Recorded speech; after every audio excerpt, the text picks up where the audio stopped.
Assalamualaikum warahmatullahi wabarakatuh. Selamat sore, salam sejahtera bagi kita semuanya.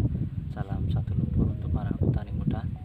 Kembali lagi bersama saya Untung Jasko Rajitu, sahabat tani. Sahabat tani, hari ini saya lagi lihat-lihat tanaman saya yang terakhir, sahabat tani.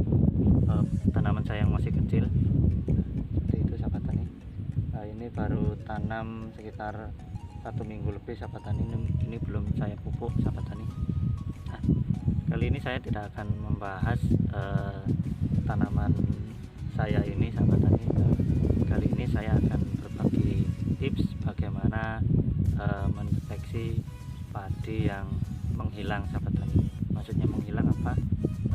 Di sini, sahabat tani, atau mungkin di tempat sampean ada yang padinya lambat hari, tahu-tahu seperti menghilang, sahabat tani. Nah, contohnya seperti ini, sahabat tani. Nah, padi yang normal itu seperti ini, Pak, sahabat tani. Nah, ini normal, ini baru tanam, sahabat tani. Tadi saya coba cabut. Nah, ini normal, sahabat tani, dari daunnya, batangnya, sahabat tani ya. Terus padi yang sudah mulai kena penyakit, sahabat tani, nah, seperti ini. Nah, dia ini mulai menghilang ya. Nah, ini kalau dibiarkan, kalau tidak diobatin akan menghilang, sahabat tani. Nah, nanti jadinya akan seperti ini. Nah, ini sudah mulai busuk, sudah mulai hilang. Ini kalau dipupuk dia malah akan hilang, sahabat tani. Nah, ini di sini itu seperti ini. Mungkin di tempat sahabat tani ada yang seperti ini ya.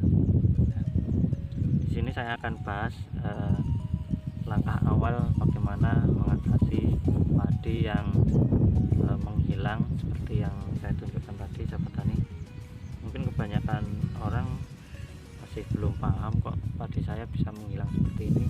Jadi, sahabat tani, perlu diketahui penyakit batang itu atau penyakit sundep, sahabat tani. Kalau belum tahu, penyakit sundep itu bisa menyerang di fase setelah tanam, fase anakan, dan fase waktu mau jebul itu, sahabat tani. Masa bunga, sahabat tani. Biasanya setelah masa bunga itu dia akan putih dan tidak akan merunduk. Biasanya dia tetap berdiri seperti ini padinya. Nah, sahabat tani, di sini saya akan menjelaskan fase setelah tanam, sahabat tani.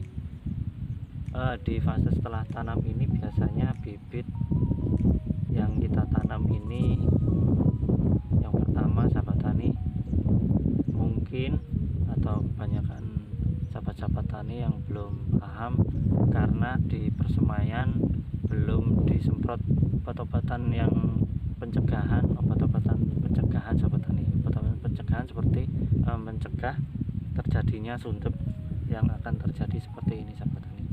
Sebelum kita cabut, sahabat tani, usahakan padi tersebut terhindar dari penyakit, sahabat tani.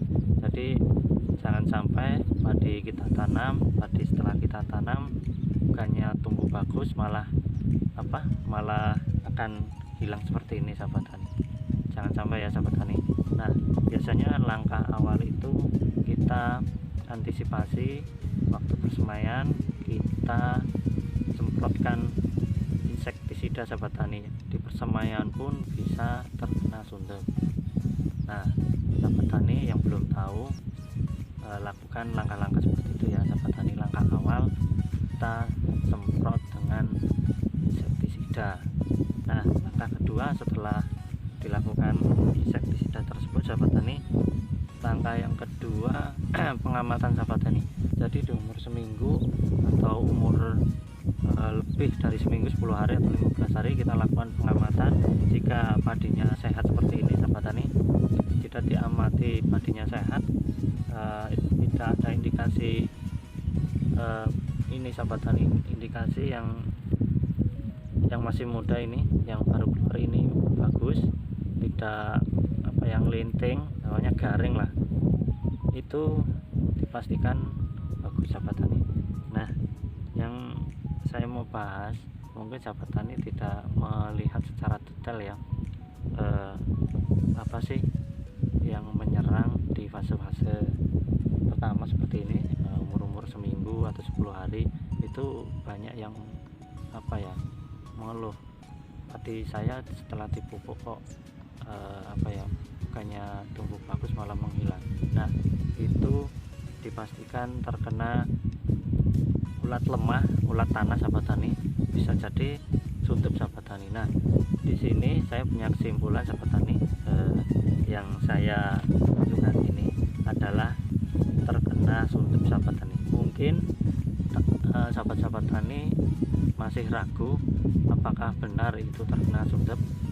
Kita lihat sahabat tani, kita lihat lebih detail ya sahabat tani. Nah sahabat tani, kita pertama-tama cabut dahulu. Kita lihat ini akarnya sahabat tani. Setelah kita cabut kok akarnya putih seperti ini kan putih sahabat tani, akarnya bagus, dan kita coba cabut. Nah, jika nih sahabat tani, ujung nih, yang ujung ini kok layu atau mati atau menguning sahabat tani, itu dipastikan terkena penyakit dari tanah atau cacing tanah, bisa jadi terkena suntup. Nah sahabat tani, yang mau saya bahas ini adalah padi ini, saya pastikan terkena suntup sahabat tani. Oke, kalau masih penasaran, jadi kita lihat ya sahabat tani, di dalam batang ini ada ulatnya atau enggak. Sahabat tani, mari kita lihat ya. Jadi kita butuh pengamatan sahabat tani. Kita lihat. Nah, jika di dalam batang ini terlihat bolong-bolong sahabat tani, nah bolong-bolong seperti ini, biasanya dia itu tidak terlihat di atas seperti ini kalau masih anakannya sahabat tani. Biasanya dia di pangkal sini, di paling pangkal sini biasanya dia bersembunyi. Dan perlu diketahui sahabat tani, jika di fase awal seperti ini,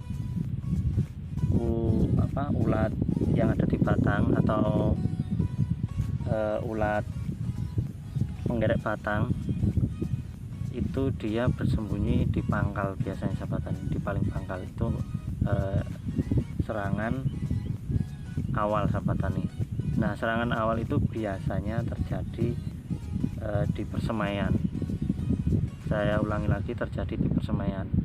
Nah, tidak mungkin ulat itu tumbuh lebih cepat daripada padi ini. Biasanya di dalam padi ini ulat itu sudah besar sahabat tani.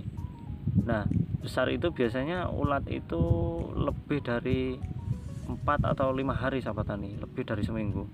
Tidak mungkin juga dia bertelur, terus setelah telur itu pecah, itu kan membutuhkan waktu sahabat tani, membutuhkan waktu dari kecil besar sampai dia menjadi kupu-kupu lagi. Dia pasti butuh proses yang agak lama. Nah, kenapa saya pastikan padi ini terkena suntup sahabat tani? Karena saya akan buktikan kalau yang ada di dalam padi ini adalah atau ulatnya sudah besar sahabat tani, tidak kecil. Oke. Nah, kita periksa ya sahabat tani, sama-sama kita periksa. Nah, kita periksa, kita lihat. Biasanya dia memakannya itu dari atas ke pangkal, bisa jadi dari pangkal ke atas, dan dia bisa bernapas di dalam air sahabat tani. Entah itu bernapas atau enggak, yang jelas dia walaupun terendam di air tetap hidup, tetap di pangkal sini. Jadi bisa jadi dia memang bisa hidup di dalam pangkal dan di dalam air. Nah, kita lihat sahabat tani ya. Nah ini ketemu sahabat tani. Nah, ini ya. Nah, tuh jalan sahabat tani. Kelihatan nggak buram ya? Nah, Kalau tidak percaya kita buka lebih lebar ya sahabat tani. Nah tuh,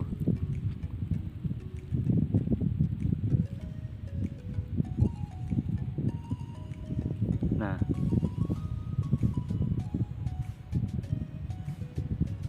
kelihatan ya sahabat tani semuanya. Tuh ulatnya segede itu sahabat tani. Nah segede ini aduh jatuh sahabat tani. Nah ulatnya sudah segede itu, tidak mungkin dia bertelur setelah tanam ya sahabat tani. Nah itu sahabat tani kelihatan ya, tidak mungkin dia bertelur setelah tanam sahabat tani. Setelah tanam kubunya bertelur terus menjadi suntup itu tidak mungkin, karena ulatnya sudah besar sahabat tani.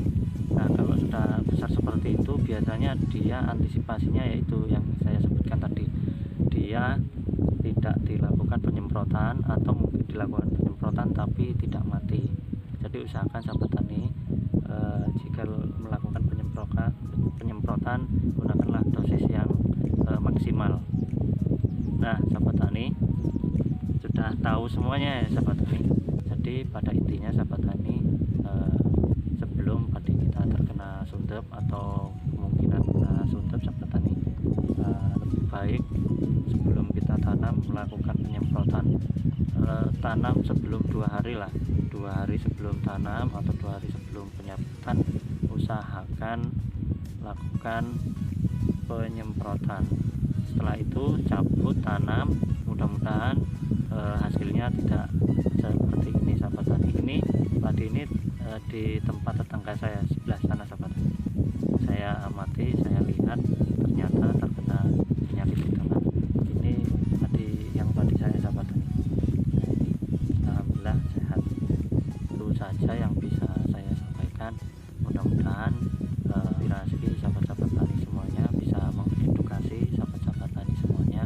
Mudah-mudahan bermanfaat. Jangan lupa ikutin video-video saya terus. Jangan lupa sahabat tani like, share, komen, dan subscribe-nya supaya channel Untung Jasko selalu bersemangat untuk berbagi tips-tips tentang pertanian sahabat tani. Nah mungkin itu saja yang bisa saya sampaikan, kurang dan lebihnya saya mohon maaf. Salam petani Indonesia, salam semangat, selalu berjuang, tidak boleh kendor sahabat tani. Saya akhiri, assalamualaikum warahmatullahi